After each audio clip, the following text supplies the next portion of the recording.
নমস্কাৰ মই জলকুৱে আজি আপোনালোকক লৈ আহিছোঁ এডোখৰ আহোম যুগৰ অজ্ঞাত ঠাই আৰু এই ঠাইডোখৰ নাজিৰা নগৰৰ সমীপত এখন নদীৰ কাষত নমাটি অৱস্থিত অলপ চাওঁচোন ঠাইডোখৰ কিহৰ কাৰণে বিখ্যাত। এয়া হ'ল দিখৌ নৈ। এই নৈৰ পাৰতে অৱস্থিত আজিৰ পৰা প্ৰায় 400 বছৰ পুৰণি এক অভূতপূৰ্ব শক্তি থকা এটি দৌল। এই দৌলটিত এটি জনবিশ্বাস আছে। এই দৌলটিলৈ প্ৰাৰ্থনা ভাগি আগবঢ়ালে আপোনালোকৰ সকলো মনৰ বাঞ্ছা পূৰণ হয়।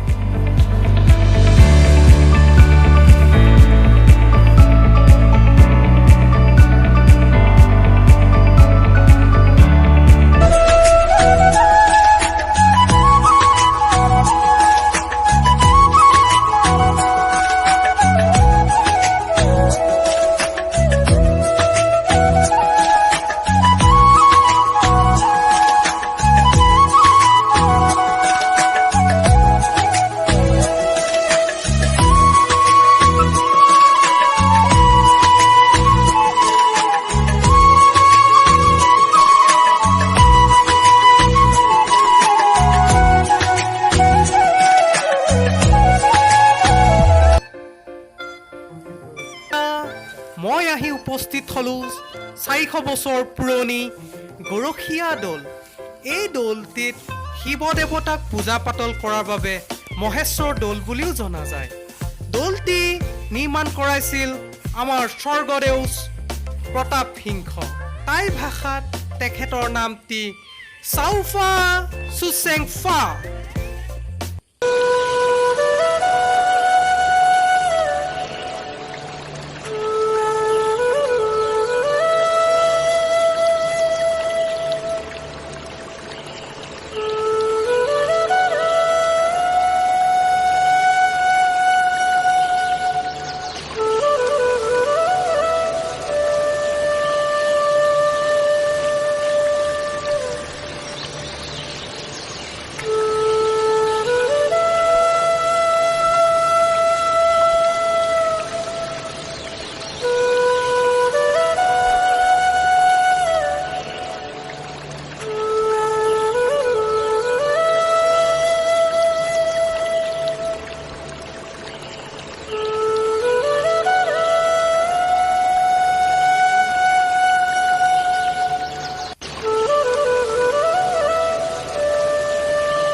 দৌলটিত দেখা পোৱা ইটাসমূহ প্ৰথম আৱিষ্কাৰ হোৱা ইটা, অৰ্থাৎ প্ৰথম স্থাপত্য ইটা।